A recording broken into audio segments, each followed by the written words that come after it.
Hello, everyone. A very good afternoon to all of you. And we are here in the session of business communication.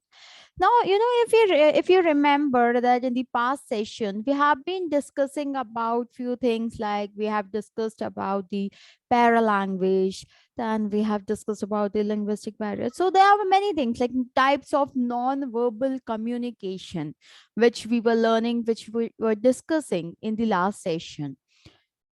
Now, in today's session, we are going to discuss about one of the most important thing that is again related to non-verbal language only. Now, when I'm talking about one of the most important thing that is distance, space, the way a person sits,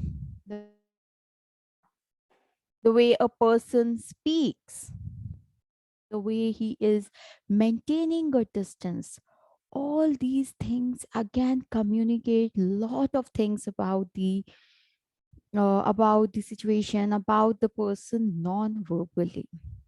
Let's say if you are going and sitting in an interview. Now in the interview, what happened, you all of a sudden just maintain a very good distance, like you just pulled the chair back and you just maintained a distance from that person. What do you think what that thing is going to depict?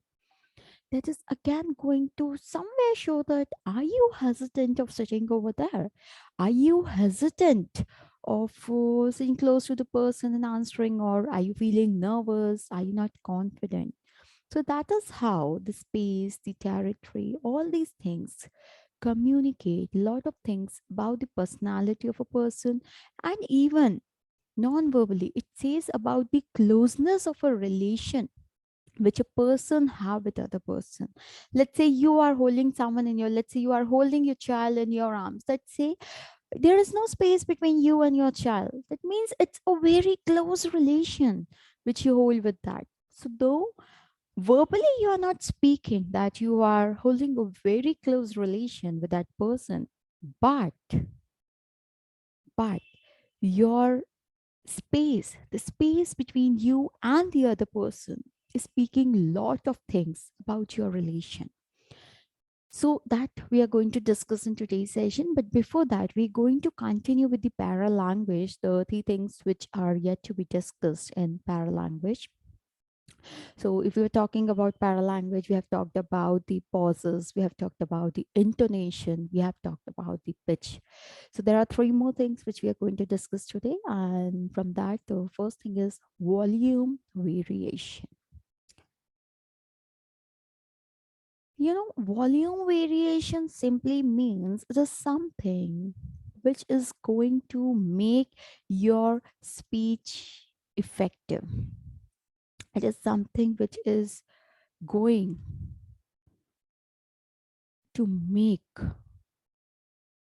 audience attracted towards you, and that is what is known as volume variation.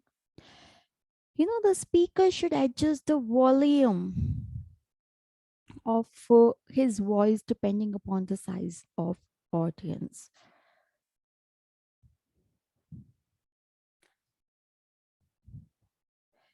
If whenever whenever you are talking, let's say there are five people with whom you are talking, you cannot speak loudly, you cannot shout and talk to those person, right? Because it's hardly five people and all of them are still standing close by you, right? So that is what is known as volume variation. So volume will vary from depending upon the size of audience which we have,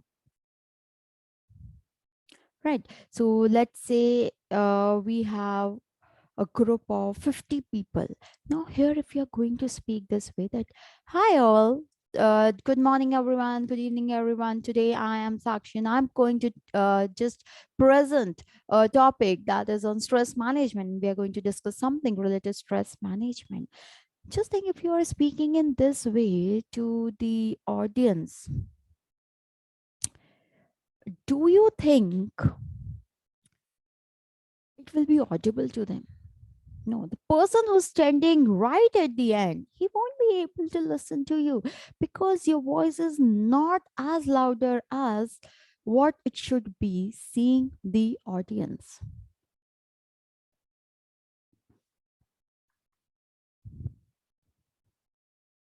So you have to decide that what volume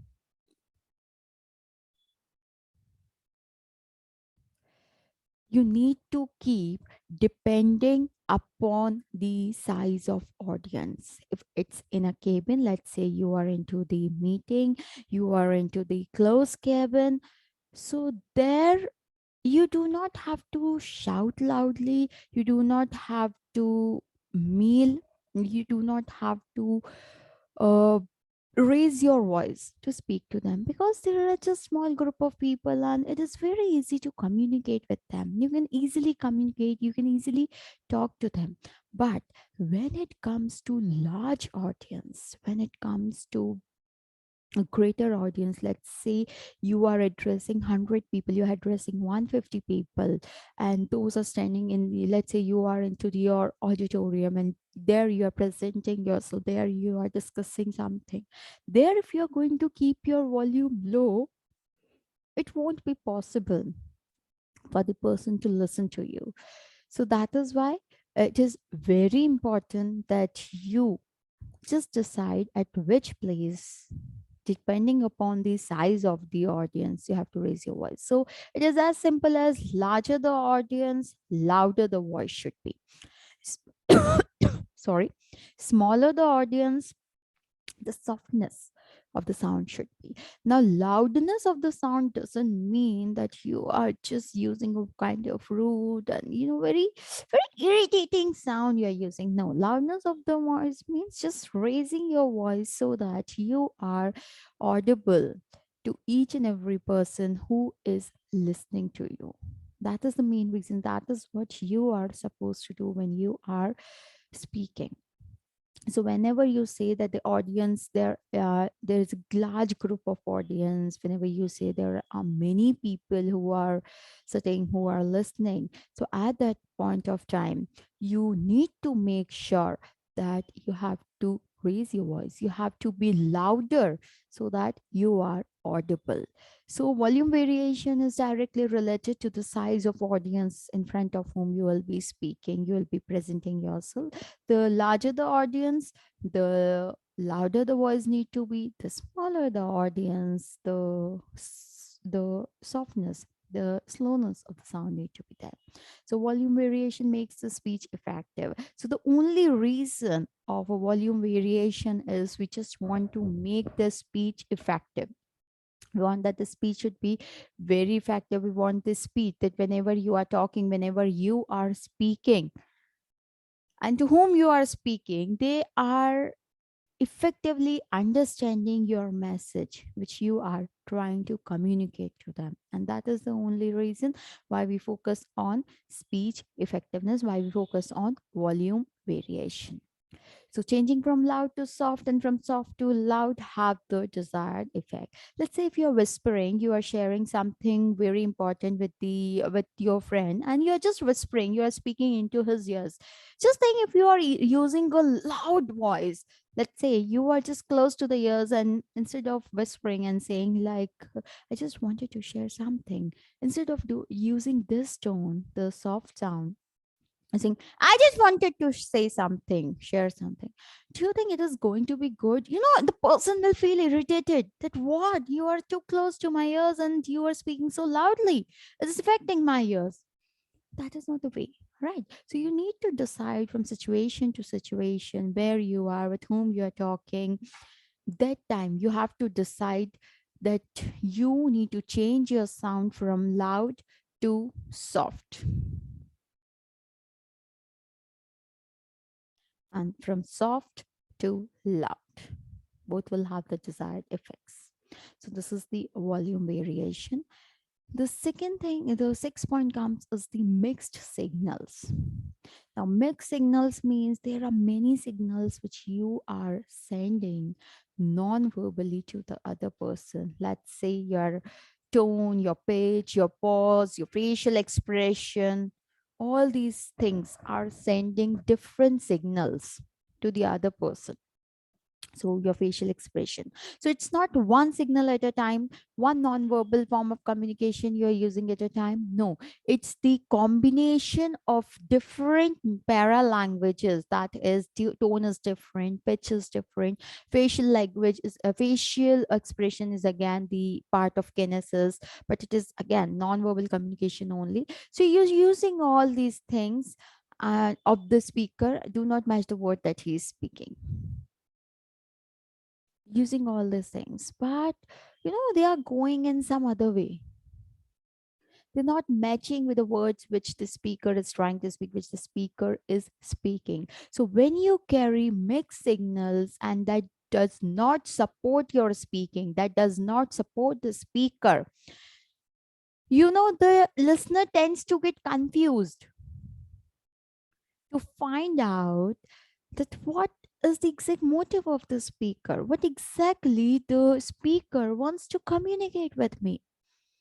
When a speaker says something, when the speaker communicates something, your tone, your pitch, your expressions, all these things should match. Let's say you are sharing something, you are sharing a bad news with them, a sad news with them. And when you are sharing a sad news, instead of your voice, your pitch being low, your pitch is high, your tone is high, and your facial expressions are as if nothing happened. They're just very normal. And the news you're sharing is really very sad. Like it's a kind of shock for the organization, or something which happened which was not expected, which may uh, affect the goodwill of the organization, or which may lead the organization to bear huge losses. So just think, if words are not matching with those things, won't you get confused at what exactly the person is trying to speak, what exactly the person is trying to say? Definitely, you're going to get confused. So, this confusion will land the listener into a situation where he is unable to uh, take the exact motive of the speaker. That whatever the speaker is saying, what is his exact motive? What exactly he or she wants to say, wants to convey? That thing will get lost because you are unable to use the proper signs, proper signals, and you are unable to explain with your non-verbal gesture, non-verbal signs are not supporting your speaking. So that creates confusion. So you make sure that whatever signal signs you are using, that doesn't become confusing for the other person. For example, an individual may congratulate other, but his tone may be cold. So let's say when you're congratulating someone, so how your tone comes out to be, "Hello, congratulations for your achievement," and here, uh, "Congratulations for your achievement." So when I'm saying like this, "Congratulations for your achievement," what you will understand? Am I really happy? Am I really congratulating yourself, or it is just a kind of formality which I am doing just because everyone is congratulating you? So I am also supposed to congratulate you. Is it so? The person will get confused. And see, getting confused at that this point when your tone is not suiting, not matching your verbal communication, it is quite normal. Now, let's say if you are saying, "Oh, congratulations, man, you did a great job. You did a great task. We're very happy with you." So if you are using this tone along with the words you're saying, this will make the listener feel that yes, you are genuinely congratulating me.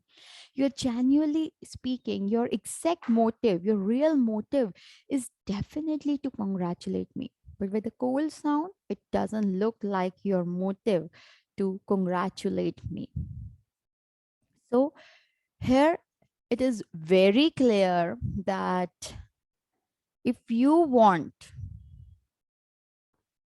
people to understand that what is the real motive and whatever you are saying, is it really from your heart, then you need to make sure that yes, you are congratulating, you are saying the things, your verbal language is matching your non-verbal signals, that is your tone, pitch, facial expression, your gestures, everything is getting matched. So now, with the cold language in this example, the listener will not be sure whether the speaker is really happy or he is merely doing the formality by congratulating him just because everyone else is doing. This happens, at times we also do that thing. Let's say a speaker came and we didn't find that speaker to be attractive. We didn't find that speaker to be very, very charming. But as all other people were clapping and they told, wow, what a wonderful speech, what a wonderful session it was. We also do the same thing. We also clap our hands and we say, wow, it was good. But that we doesn't do wholeheartedly. That is something we are just doing for the sake of doing. So that is the mixed signals, which creates confusion in the mind of the listener. The seventh point comes is overall impression. Now, overall impression means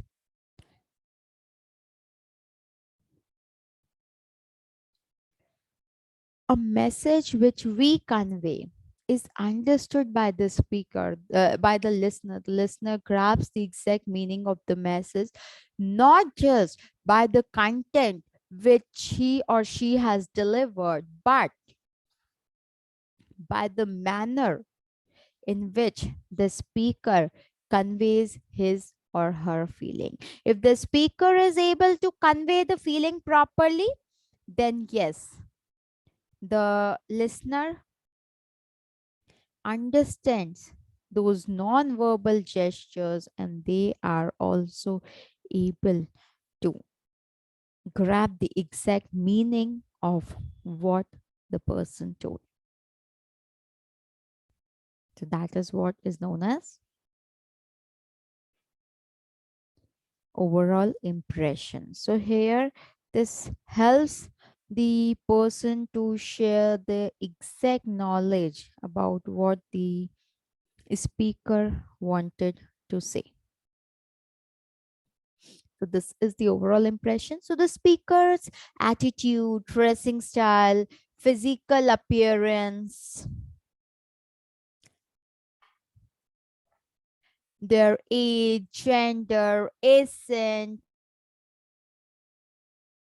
and the quality, the tone, everything is going to affect. See, this is very important for all of you to understand that it is not only the words which counts, but along with the words, how you are speaking, what you are speaking, everything counts in your non-verbal language. Everything carries an impression. Everything helps the other person to understand what you were trying to say, what you are saying. So here, that is why we say that non-verbal communication is something which contributes to 55% of the total communication which happens. It may looks to be a very small thing, that okay, this looks to be a very small, that why we require non-verbal communication. Even if we are speaking clearly, our words will explain everything, but this is not actually true. No matter how attractively we speak, but if our non-verbal signals are not supporting our communication, if our non-verbal signals are not supporting the words we are speaking, the overall impression may not be that effective. Many times we think that everything was going on good. We explained everything in a very effective manner, but still, the response, the feedback which we got was not relevant to the content, was not relevant to the information we have shared. Why? Why that thing happens? The reason for that is they were having mixed assumption. They were unable to extract the exact meaning because your words and your verbal and the non-verbal communication which they were seeing, which they were listening, both were carrying different meanings. So for a message to be really very effective, the overall impression given by the individual should be in consonance with the message. So whatever the overall impression you are giving, you need to be very sure about that. Then only you can leave an effective message. So now with this, we have completed paralanguage, but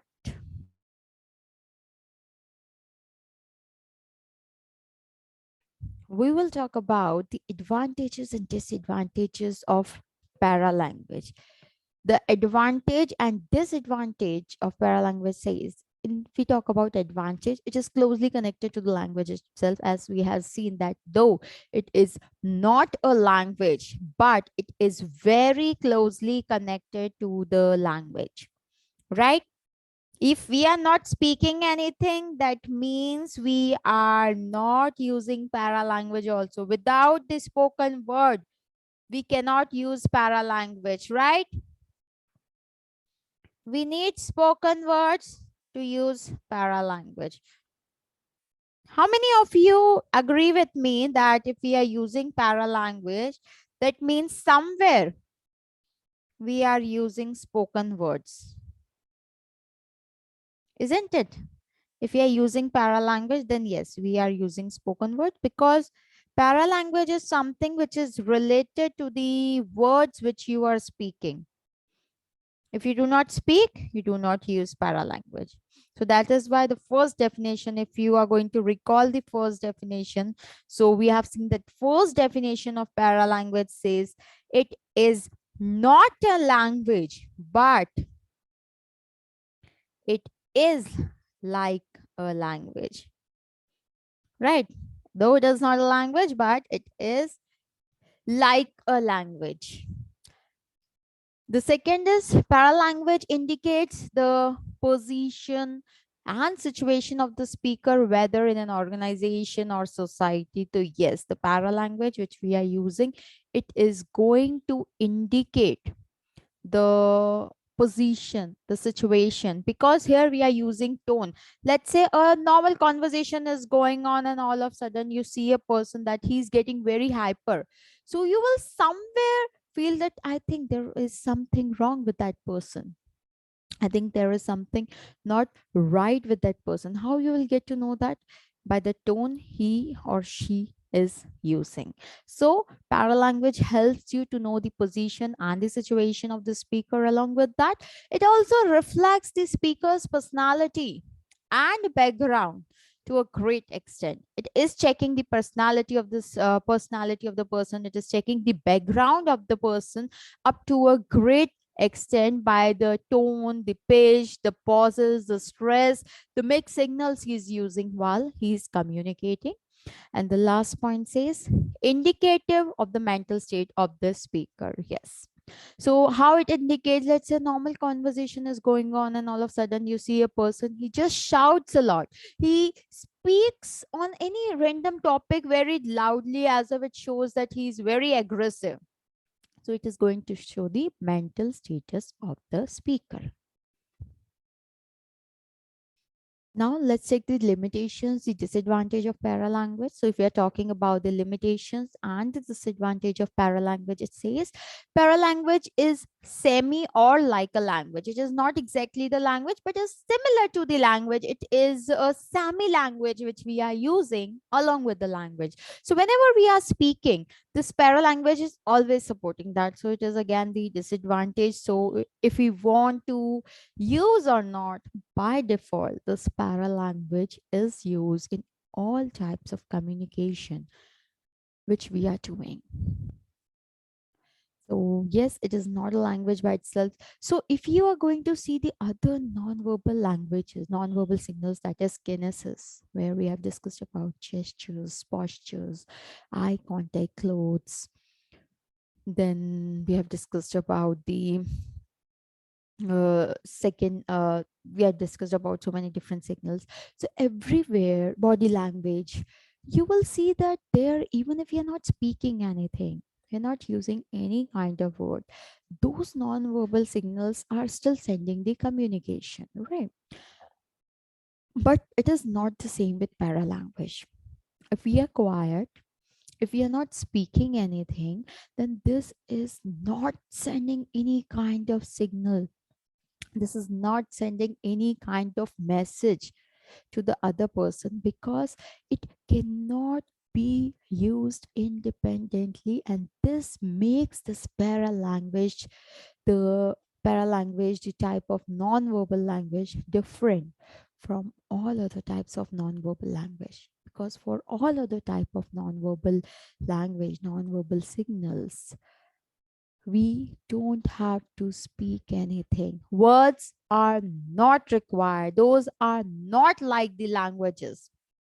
Those are just the movements of the different parts of your body, just the movement of your face, your movement, the movement of your head, your hands, your body.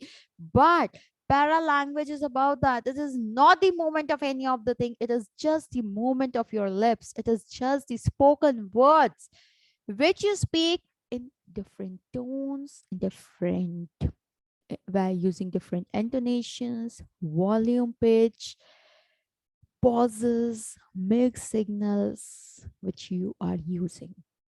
So it cannot be used separately. So paralanguage involves the drawing of conclusion on basis of number of peripheral attributes. So the conclusion from this language is dependent upon the different things you have used, the pauses, the intonations, the volume variation, volume pitch, which you have used. So it may be less misleading or confusing at times. So definitely, yes, as I told you, how it can be misleading. Now, I gave you one example about that misleading, how it can be misleading. Let's say a person, usually no, he is a person who never show any kind of excitement in voice. He is a very casual person. Even if he is genuinely happy with the success of someone, that thing is not going to be shown in his voice remains constant, always same. So he said, congratulations for your success, you really did a great job, really did a great job. So here it may confuse, it may mislead the person, or it may create a confusion in the mind of other person that I think this person is not happy, I think the person is jealous because of my success. But in fact, that is not true. It is just the normal way that person speaks. He do not know how to change the tone, he do not know how to use volume variation. His face, his tone doesn't change for anything. So this may at times lead to lead to confusion, or it may be misleading for the listener, because he do not notice that thing but that in the speech of other person. And backgrounds, culture difference in background, culture, situation also makes it very difficult to draw the conclusion when you are using the paralanguage. But yes, no matter how many limitations we have, it is very difficult to keep this para language away from the language you are using.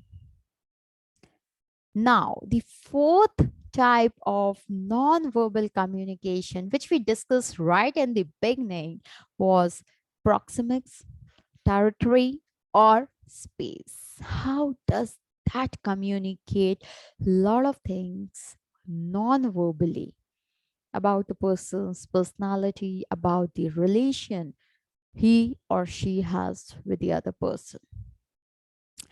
So this is used with reference to space and territory. So if you're talking about proxemics, it is basically used when we are talking about territory, when we are talking about the space which we usually see between two people.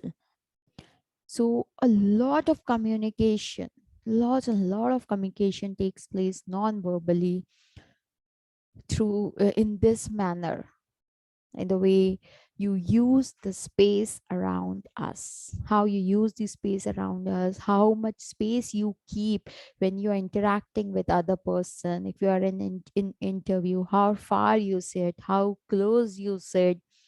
If you're holding a very close relation with that other person, what space you keep between you and other person. If you are having a formal relation, then how that space depicts the formality of relation, the formal relation between you and other person. So all these things are communicated non-verbally by seeing the space around us. So people from diverse culture may have different normative space expectations. So here in India, we say the people are standing too close to each other. That means they share a very close relation with each other, which non-verbally we are understanding. But if we talk about different culture, if we talk about, let's say, a country like USA, there, even if the people are standing too close to each other, that doesn't mean that they share a very, very close relation with each other. You know why? Why? Because there it is quite normal, even if they have a formal relation, if they do not have a very close relation with each other, they still have very less space when they are sitting, when they are talking to each other. So the space is something which depends upon the culture, the background, the diversity from which you belong. And the last is that physical space is needed by all together. Altogether, its need may also vary from situation, culture, and the closeness of friendship. So you get to know a lot of things by seeing the space which is there between two individuals. So now let's check how we get to know. So there are classification of space around us. Let's see. This is the first picture. What do you think? What kind of relation does these two people hold? What do you think? What kind of relation? Seeing the space between them, what is the first thing which comes in your mind? That what is the kind of relation they hold between them?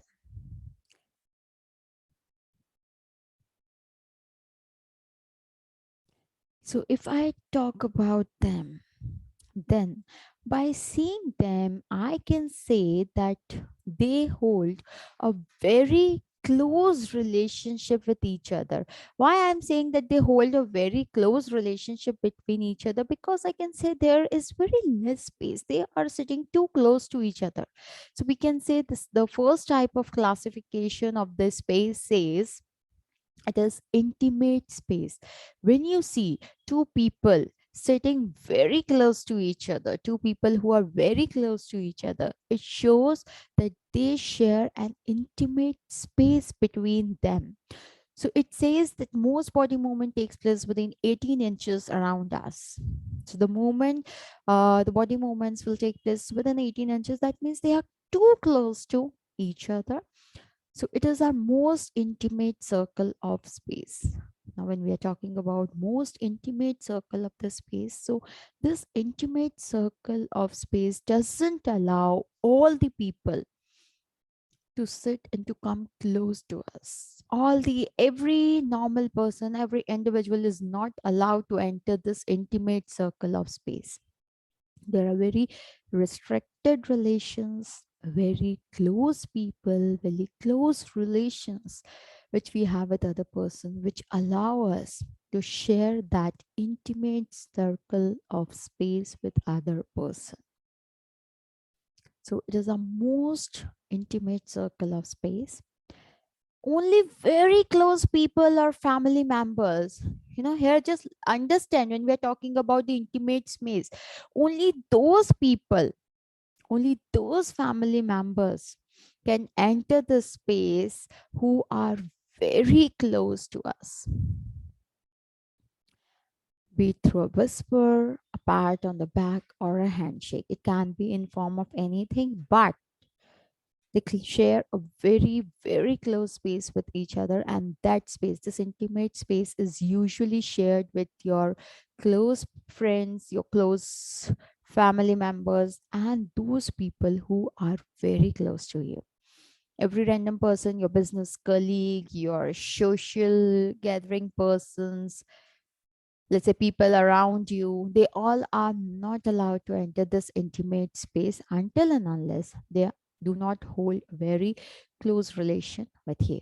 So it means that the less the space between two persons communicating, the more intimate is the nature of communication. So the lesser the space you see between two individual, but if you notice that there is very less space between two individual, they are very close to each other, that shows that they carry an intimate space between each other and they are very close to each other. That is what is known as intimate space. Now, so this intimate space we do not carry, which do not have with each and every individual person around us. This you need to understand very clearly. There is three more different types of space which we are going to discuss in the next session of business communication. For today, we are done with the session. Till here in space or paralanguage, which we have discussed. If you have any doubt, please let me know. Any doubt related to the related to the paralanguage as a non-verbal part of communication, or in the space, like what is intimate space, how close the space is, what is the distance we keep when we are sharing an intimate space with other person? No doubts? Okay, so if I talk about the paralanguage, so basically in paralanguage, we have discussed about 7 different types of paralanguage which we use. Right, there are 7 different types of paralanguage. So, like 7 different types of paralanguage says, we have talked about the voice, how voice varies, how we are using the voice. Then comes the intonations, then comes the pitch, pause, volume variation, mixed signals, and the overall impression. So these are the 7 types which we use along with the language. Yes, it is absolutely right that this is not the language, but it is like the language which we use to speak. Yeah. Okay, then we're done with today's session. Now we will have the next session for today at 6:30. That is going to be language lab. Right. Okay. See you at 6:30. Bye bye. Have a wonderful day.